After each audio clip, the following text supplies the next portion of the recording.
Hi, today I'm going to talk to you about names in fantasy. Now, there's nothing wrong with using fantasy names or having them in your story. In fact, it seems to be the standard, almost as if it's expected of us to have fantasy names for fantasy stories. Personally, I do not dislike fantasy names, but I do find norm-breaking naming more appealing, it's more interesting. It shows that there's thought behind the naming, not just picking out what sounds fantasy. There are a few points, if you ask me, to consider while you name your characters. Different areas are most likely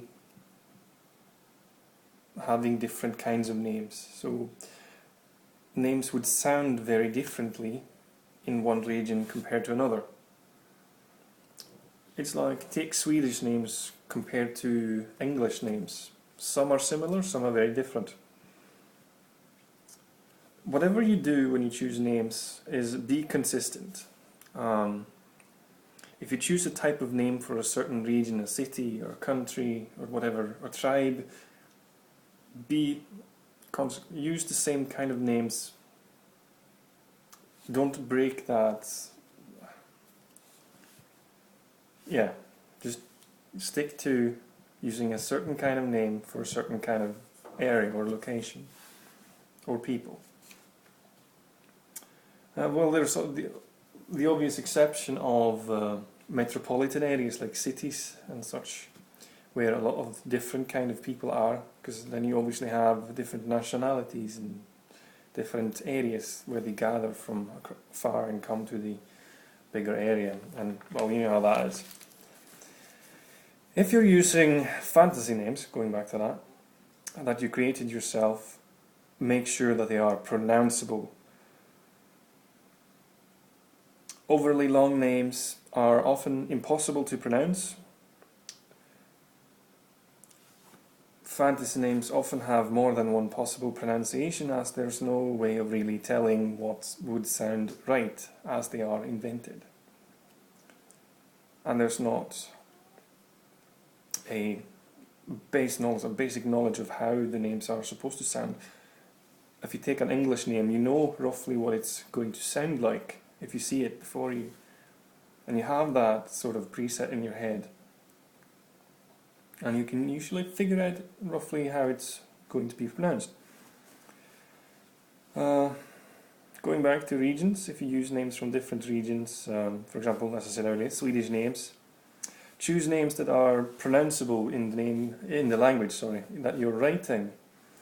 And if they aren't easily pronounceable, there's nothing wrong with modding them somewhat so that they are easily pronounceable. It could be adding or removing an E, for example. Just take something out of there. You do have a small measure of creative freedom, and well, use it. In names, people tend to like sounds they're familiar with. I also have a couple of questions for you. What type of names do you use?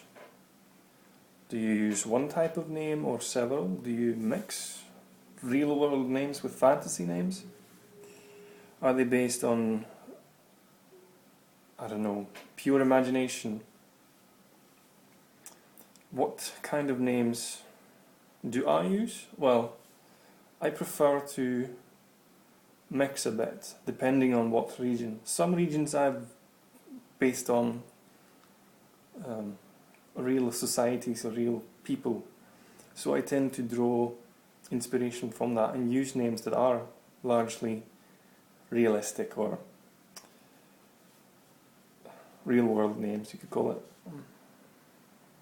I do use fantasy names as well, but it comes down to how I want to portray a certain region, and I try to make the names as pronounceable as possible. So, names, tell me about yours.